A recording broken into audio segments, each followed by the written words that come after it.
Hello students, this is Dr. Isha Beg with another paper in front of you today, and today we will solve O-Levels Biology October-November 2023 paper 4-2. So again, once again telling you the rules and regulations for this paper. This paper will be consisting of 1 hour and it will be carrying 40 marks. Previously this paper was known as paper 6, but now this has been changed to paper 4. All right, so once again repeating myself that we are starting to do 5090 paper 4 to October-November 2023. All right, so let's start with the paper. And the question number 1 says that some animals that live in cold climates need to reduce the loss of heat from their bodies. A student investigated the effect of using an insulating material. So what was the student investigating? The effect of using insulated material on heat loss from an animal. They used a test tube to represent the animal and some cold wool. Alright, so the test tube was used to represent the animal and some wool, which is known to be a good insulator. So they marked a line on the test tube 2 centimeters below the top. They placed, so where did they mark the line? They marked the line 2 centimeters below the top. Alright, they placed the wool in a beaker and inserted the test tube so that it was completely surrounded by wool, as shown in figure 1.1. So let's read the figure. So the figure says that this is a test tube. This is a test tube, and this is representing the animal. All right, and the beaker has been filled with the wool. This is the source of insulator, and another beaker it is not having the wool. All right, so both the beakers, both the test tubes are filled with the same volume of water till the line below 2 centimeters from the top. This is the top, and this is 2 centimeters below the top. All right, so alright, so a second test tube was placed in the test tube rack as shown in figure 1.1. This had no insulation, as we have seen over here. Hot water was added up to the lines on the both test tubes. So this is the hot water. This is the hot water. Alright. So immediately a timer was started and the temperature of the water in both test tubes was measured. Part A says suggest why both the test tubes were filled with water only up to the marked line. So where is the marked line? Marked line is present in here. Marked line is present in here. Alright, so why cannot we fill the test tube till here?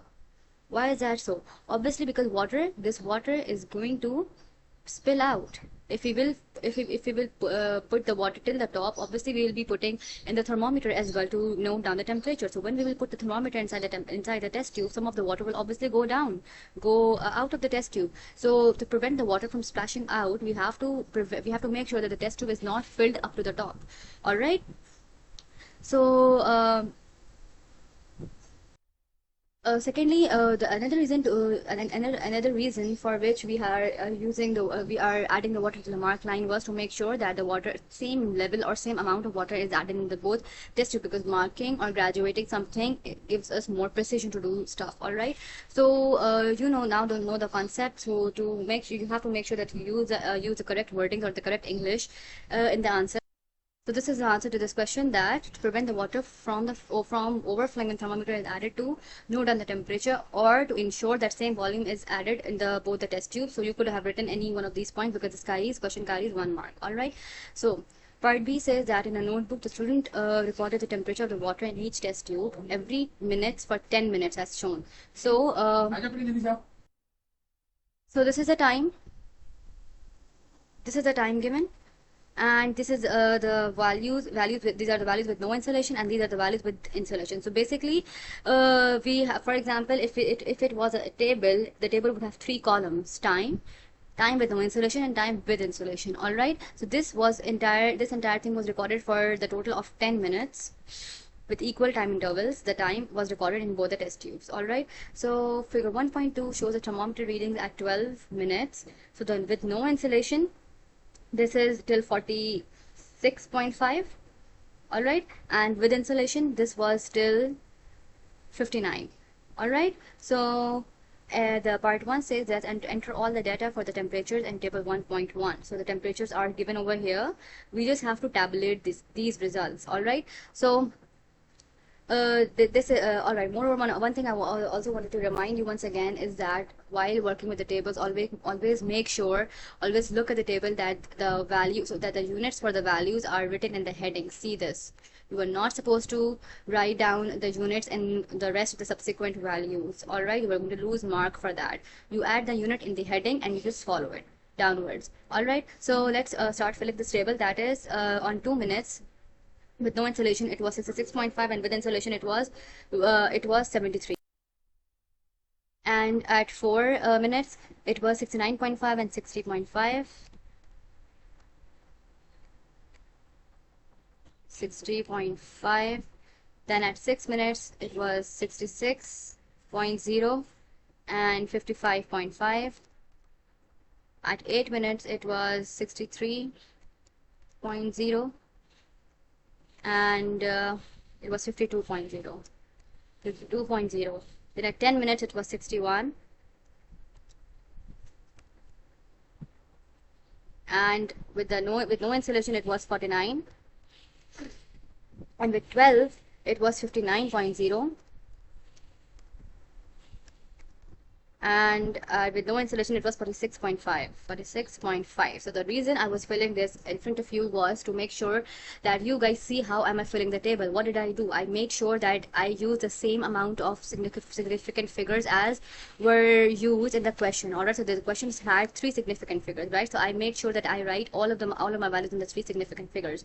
Alright, and secondly, I'm not going to use the unit once again. Like, and I'm not going to use the unit with each of the values, because we have already mentioned the unit in the heading of the table, in the heading of the column. All right, because I'm repeating this repeating this point again and again, because you will lose a mark if you use the unit, if you keep using the unit throughout the table. All right.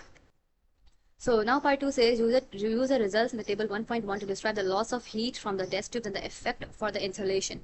So the results in table 1.1 shows that there is a subsequent loss of heat in both of the test tubes. Overall, I told you how to describe the tables and the graphs. So the basic single reason, the first thing that you need note while beginning with the questions in which you are supposed to describe the tables and graphs is that to note down the general trend. Or so what is the general trend in this table? The general trend in this table is that temperature is decreasing subsequently. All right, in this as well the temperature is increasing in the respective value. So first of all, we're going to write down that at all the times the temperature of the water has been decreasing. All right, secondly, you have to see that with insulation, obviously see that there's a less temperature loss, there's a less heat loss, right? So because the maximum the temperature that was lost is in the test tube with insulation was 59, and the maximum temperature till the heat was lost in the test tube with no insulation was 46.5, which clearly shows that heat is lost more in the test tube with no insulation as compared to the test tubes with insulation. All right. So I have written the answer for you. You can read the marking point as well as the answer, that heat loss increases with time. You're going to gain 1 mark for this. Then tell heat loss is less in test tubes with insulation as compared to the test tubes without insulation. That is a point we have just discussed. Secondly, heat is lost more rapidly in the start. Alright, so you can see that there's a rapid change in values at the start of the experiment, the start of the table, as compared to the like after for like 8 minutes, the heat loss has now become gradual. All right, you also have to include this point in your answer. So this was a 3 mark, and we mentioned 3 different points to score 3 total marks. All right, now part C says that humpback whales are large aquatic mammals that maintain a constant body temperature of 38 degrees Celsius. They spend part of the year in cold polar water and part of the year in warm equatorial water. Design an investigation that you could carry out to discover the effect of different surroundings, water temperature on the loss of heat by the humpback whale. Use a test tube filled with water to represent the humpback whale. So you can see I have already drawn the drawing to represent what question is actually telling. So they are saying that they need to determine, they need to examine the temperature changes in the humpback whales. Alright, so we'll just use the word whale for this animal. Alright, so this means that this test tube, like imagine this test tube as being a whale. Alright, and then this beaker is, for example, this beaker is a water body in which the whales are living. All right, so this is, and the water present in the beaker is representing external temperature of the whale. All right, and the whale has this internal temperature constant, that the whale has the the body temperature of 38 degrees Celsius. All right, so they are telling that they spend some time in the polar water and some time in the warm equatorial water. All right, so we need to design an investigation to discover the effect of the different surrounding water temperatures on the heat lost by the whale. So do you think, first of all, do you think that this like using whale as a sample of investigation in this experiment is valid? So I don't think so. Why is that so? Because whales are warm-blooded animals, right? So the temperature, when the temperature changes for the warm-blooded animals, the body temperature tends to remain constant. Like we don't have much fluctuations in temperature. For example, if we are having more cold in our surroundings, obviously what will happen? Our body will rapidly will gradually or eventually increase the metabolic rates to increase the production of heat and production of energy in the body to maintain the body temperature. It's in the same way when we will be surrounding by hot temperatures, obviously what will happen, our body needs to prevent the temperature of the temperature from rising, right? So to make sure that the body has a constant body temperature, what will the body do? Body will slow down the metabolic rate. So we have the mechanism, warm-blooded organisms have the mechanisms to maintain the constant body temperatures, so that we don't tend to fluctuate the temperatures with the changes in the environmental temperature, right? So that is why I think that this investigation, the using whales for this investigation was not valid. But however, we have to like design an investigation using a whale. So for that, we need to have the different ranges of temperature, and then we need to check the heat loss by the whale. So obviously the temperature of the body of the whale is 38 degrees Celsius. So we need to choose the temperatures below 38 degrees. For example, we can use 30, 35, and 38, right? So and we have to make sure that we are starting the experiment with the same temperature, and the volume of water that is added in the test tube with each temperature is equal, right? And the starting temperature of the test tube water will be obviously 38 degrees Celsius, right? So the test tubes will be placed in the beaker or the water bath. We can write it to the water bath, which is thermostatically controlled, or we can add test tubes in the thermostatically controlled water bath filled with water. All right, so this is going to give us 2 marks, because we are telling that how are we controlling the temperature and how are we using the apparatus. All right, so then tell that we will use at least three ranges of external temperatures, and we have to describe the ranges, that is 30, 35, and 38. Like below 38 you should always use. All right, then what can we do? That we are going to record the temperatures and test tubes at different time intervals. Or for example, we will record the temperatures of the test tube after every 2 minutes for the minimum of 10 minutes, or for the minimum of 5 minutes. All right, so then we can compare the temperature changes or heat loss for each external temperature. All right, so I've written the answer for you, so you can easily read that the start temperature. We will start the experiment at same temperature, and same volume of water will be added in each test tube, and the start temperature should be 38 degrees Celsius, and test tube will be placed in a water bath that is thermostatically controlled, and we will use at least 3 external temperatures below 38 degrees Celsius. Then we will record the temperature change at regular time intervals and compare the temperature changes and heat loss for each external temperature. All right, so let's move on to the next part. Alright, so we have question number 2 over here, which shows that a pulse oximeter is a device that fits on the end of a finger. It measures heart rate in beats per minute and the percentage of oxygen in blood, that is saturation of oxygen. Alright, figure 2.1 shows a photograph of a pulse oximeter. A student used a pulse oximeter to investigate the effect of oxygen on heart rate and the percentage of oxygen in the blood. So what is the investigation about? Investigate the effect of heart rate and the percentage of oxygen in the blood. So the student is using the oximeter to investigate the effect of exercise on heart rate and the percentage of oxygen. The student recorded 3 readings from the pulse oximeter before exercise. So what was the first step? He recorded 3 readings before the exercise, 0, 1, and 2 minutes. Then they exercised for 5 minutes. At the end of 5 minutes, they recorded 4 readings at 1 minute interval. Some of the results are shown in table 2.1. Alright, so table 2.1 shows time in minutes, heart rates at each minute, every time interval, and then the percentage of oxygen. Photograph of figure 2.1 shows a pulse oximeter readings at 1 minute. So 1 minute reading is the percentage saturation is 98%, and the heart rates per beats per minute is 64. So we can write down the missing reading, that is the heart rate is 64. and the percentage oxygen is 98. All right, so record the tables for we have done this. Part 2 says below the on the grid below construct a line graph for the heart rate against time. Join the points with ruled lines. So we have to draw the line graph of heart rate against time. Means we have to use this column and this. All right. So obviously this is the x-axis. This is going to come on the x-axis and this is going to come on y-axis. All right, so I have drawn the graph for you. So we can see that the time was 4, like the time was 0 till 10 obviously. So we have to choose a scale that will fit in the graph. All right, so let me zoom this and you can then easily see that how did I plot the graph for you. All right, so alright, so we put the values of the time on x-axis and we put the values of heartbeat per minute on y-axis, and we made sure that we plotted. So these were the readings, that on 0 the heart rate was 65, on 1 the heart rate was 64, 2 on heart rate was 66, and so on and so forth. Then I plotted these exact values on this graph. Alright, so one thing I wanted you to note was I used this sort of plotting dots. All right, so we have to plot the dot, and then we can encircle it, secure it with a circle, and we have to make sure that the line that we will draw should pass from the middle of this dot. All right, it should not be like this. This is wrong. This is going to give us the wrong reading.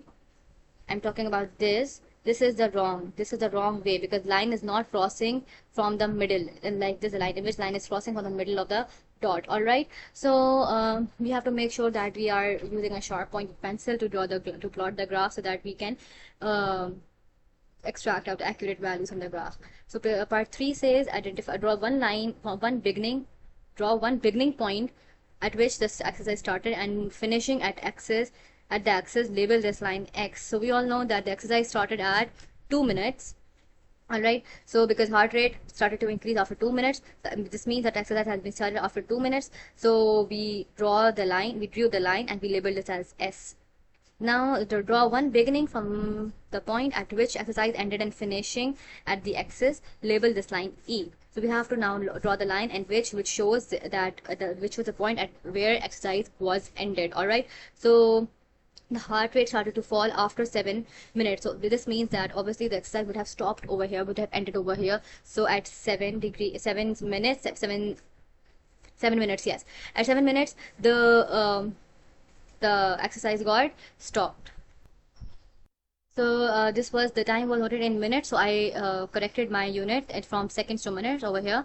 So the ending line was at 7 minutes, so we will draw the line over here in the graph and we will label the sign as E. So I hope this was clear and we gained 2 marks with this. So now coming towards question number 2, part 4, which says that suggest why it would not be valid to use a graph to determine the heart rate at 5 minutes.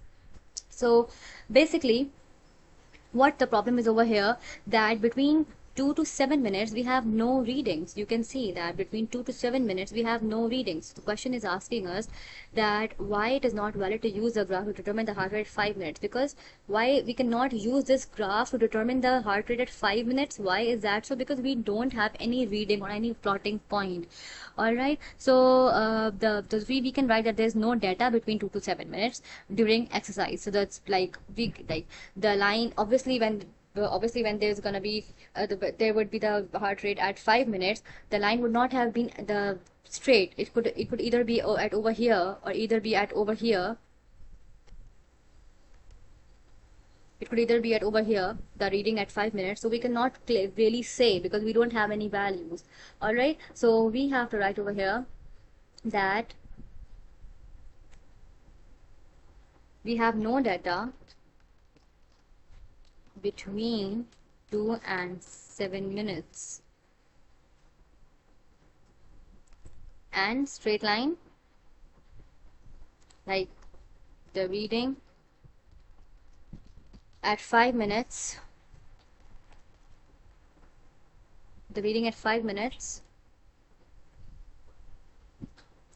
wouldn't be linear,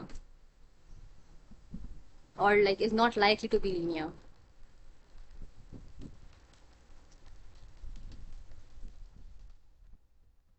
All right. So part B says,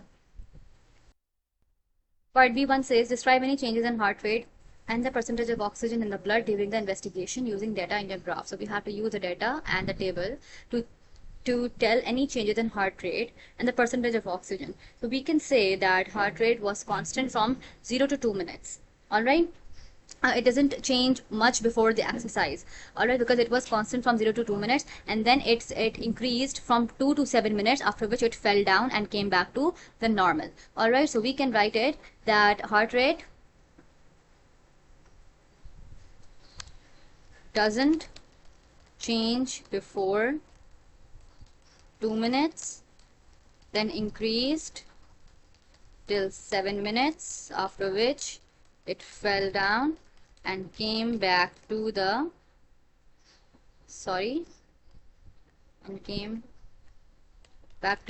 normal. If we talk about percentage oxygen, so we can see the table for percentage oxygen, that percentage saturation of oxygen did not change much. It either changed till 98 or 99. It just stayed between 98 and 99. So we can write that it didn't change much. All right, so the percentage of oxygen didn't change much. It stayed between 99 and 98. Okay, so coming towards part 2, the student thought that changes in the breathing could have affected the percentage of oxygen in their blood during exercise. So just 2 changes in breathing that could be measured to help explain the percentage oxygen levels during the investigation. So they are asking us that 2 changes in breathing that could be measured to help explain the percentage oxygen levels. So what actually the body does is that oxygen demand increases, right? So to make sure that that there is an adequate supply of oxygen to the tissues during exercise, what does our body do? Our body increases the breathing rate and we start taking deep breaths. So we have 2 things over here. We have 2 things over here, that our breathing rate increases and the depth of the breathing increases, because we start taking heavy breaths, so that we are inhaling more amount of air inside during each breath, so that this is making more oxygen available to the tissues. All right, so depth of breathing. I hope that was clear. Now so question 3 says, when a seed germinates, the radical emerges to start developing the root. Question 3 is about germination and the tropisms. Radical emerges to start developing a root. Student decided to investigate. What is the investigation about? Investigate the growth of radical as a seed germinated. The student used a seed that had been germinating for a few days. 8 equally spaced lines were marked on the radical as shown. So we can see that this is the radical. Wait, let me draw it. So this is the radical, and they have graduated the radical with the 8 space lines to measure the growth of it. So they say this will use, we have already read this. The seed was then placed in a suitable condition in the dark with radical pointing vertically downwards. Look at this line, that the radical was pointed vertically downward. 2 days later, the radical had grown as shown in figure 3.1. So this is the growth of the radical when marked, and this is the growth of radical after growing for 2 more days. All right, so describe the observable changes that occurred in 2 days after marking the radical. So what are the 2 observable changes after marking the radicals? The radical has increased in length. You can see that this radical was still here, and after 2 days it increased. So the increase, this much amount of length of the radical increase after 2 days. All right. So the radical grew longer, and obviously the growth were uneven. We can see that the growth was uneven. Over here we marked line with equal intervals, and over here the intervals, the gap between the lines increased unevenly. So we can write that increase in the length of the radical was uneven. All right. So what are we going to write down in this answer? That the radical grew longer. So number second observation would be that increase in length is uneven. Now part 2 says, suggest why the student placed the seed with the radical pointing vertically downwards instead of horizontally. So the concept of tropism is that the growth of the plant occurs in the direction of the stimulus, right?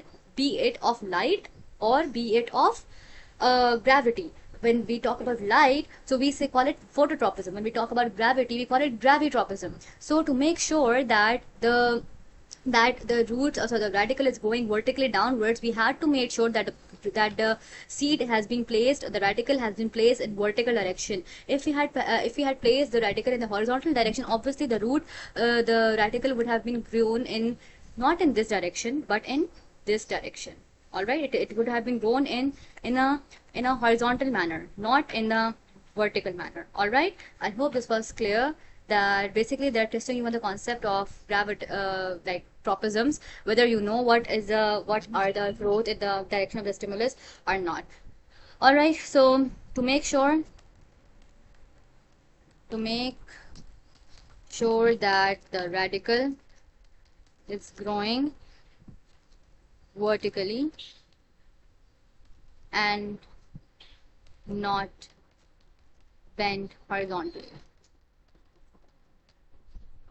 All right, vertically straight. All right, so to make sure the radical is growing vertically straight and not bending horizontally, make sure to use the correct and clear wordings.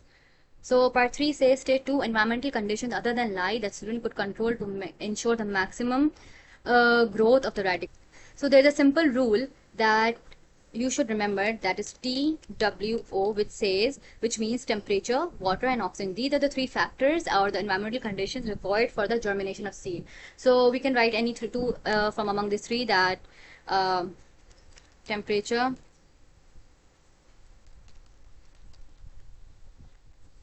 water or oxygen, whatever. All right, now part B. Student examined a section of a root tip under the microscope and saw cells undergoing mitosis as shown in photomicrograph in figure 3.2. This is a photomicrograph of a cell that is undergoing the mitosis, and make sure to read the question carefully. This is a root tip cell. Do not confuse it with animal cell. This is a root tip cell under a microscope that is undergoing mitosis. So in the space below, make a large drawing of the cell labeled A as it appears in the photomicrograph. So we need to make a large line drawing of cell labeled A. What is the cell labeled A? This is the cell labeled A.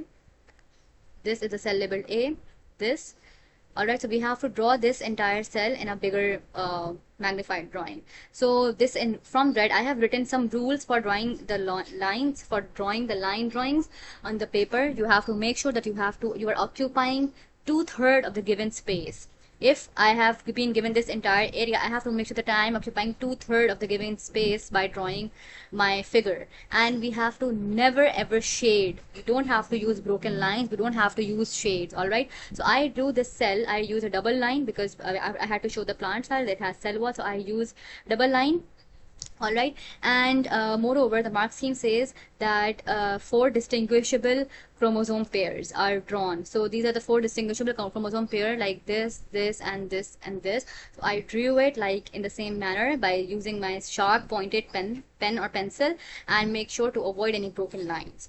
All right, and we don't have to shade. I am not supposed to do it or shade it like this for me, like thinking that, oh my god, my drawing will look more beautiful or more neat. No, this is not going to look any neat. You are not supposed to do any sort of shading. You just have to use the single line drawing. All right, so this is going to carry you give you 4 marks. I hope this was clear. Now part 2 says line B and C indicate the length of a cell. Draw a line on the photomicrograph to join B and C, measure the length of this line and record it. So on photomicrograph A, we have to draw the line between B and C. So this is the line between B and C. We have to draw a straight line using a ruler. All right, and we have to measure this by the ruler.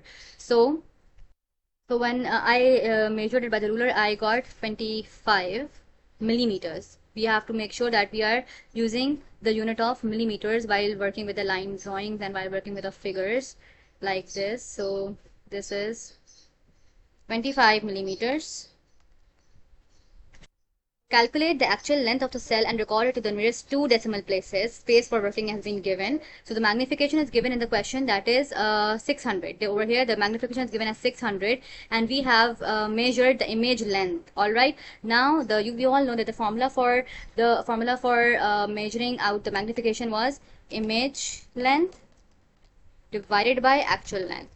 So we have the So we have the magnification right now. We have to find out actual length. All right. So what will we do? We will just divide the image length by magnification. All right. 25 divided by 600 will give us the value of 0.04 millimeters. All right. So the answer would be 0.04 millimeters.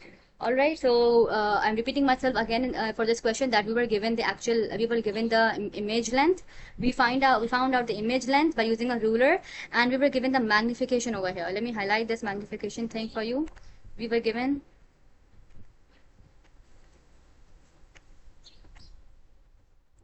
the magnification over here.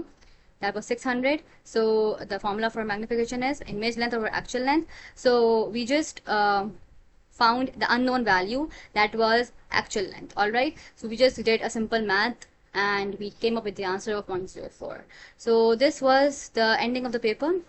I hope that this paper was clear, and you don't have any questions. If you have any questions with this paper, you can always ask in the comment section below, and make sure to like, subscribe and share our videos and our channel, because all of this has been done for the pure cause, for the good cause, for the betterment of the people of Palestine. So make sure to play your part in saving the life of the poor people, to poor innocent people, and good luck and goodbye.